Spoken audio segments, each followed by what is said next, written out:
অবাক করা পৃথিবীর ভিতরে কত অবাক করা প্রাণী মহান স্রষ্টা সৃষ্টি করেছেন, সেটা ভাবতে আপনি আপনার কল্পনায় বিভোর হয়ে পড়বেন।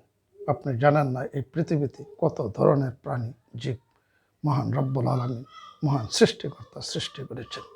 আজকে যদি আমি আপনার সাথে একটি বিশেষ প্রাণী সম্পর্কে কথা বলি, তবে সেটা শুনে হয়তো আপনার চক্ষু চড়ক গাছ হয়ে যাবে।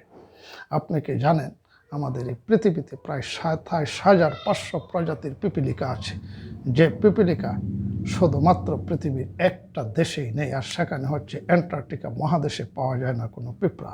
তাছাড়া পৃথিবীর সমস্ত দেশেই ছড়িয়ে ছিটিয়ে আছে এই আশ্চর্য প্রাণী পিঁপড়া। আজ থেকে প্রায় 13 লক্ষ বছর পূর্বে পৃথিবীতে এই পিঁপড়ার আবির্ভাব হয় বা পিঁপড়া আবিষ্কৃত হয় অথবা পিঁপড়ার সন্ধান পাওয়া যায়।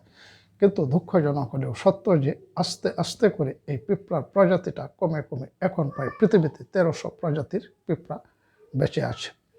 এই পিঁপড়াগুলোর ভিতরে দুই ধরনের পিঁপড়া পরিলক্ষিত হয়। তার ভিতরে একটি পিঁপড়া হচ্ছে সেটা পুরুষ, আর একটা হচ্ছে স্ত্রী।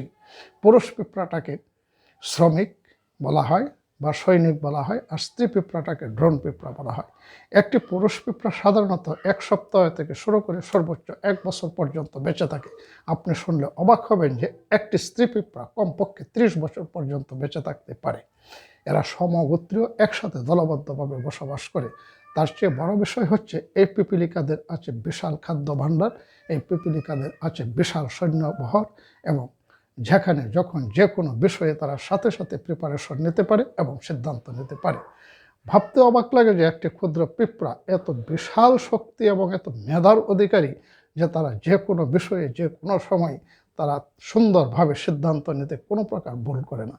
এই পিঁপড়ারা সাধারণত দলবদ্ধভাবে বসবাস করে এবং বর্তমান পৃথিবীতে সবচেয়ে বড় পিঁপড়ার যে ধারণা করা হয় সেটি প্রায় 1.5 ইঞ্চি পর্যন্ত বড় হতে পারে।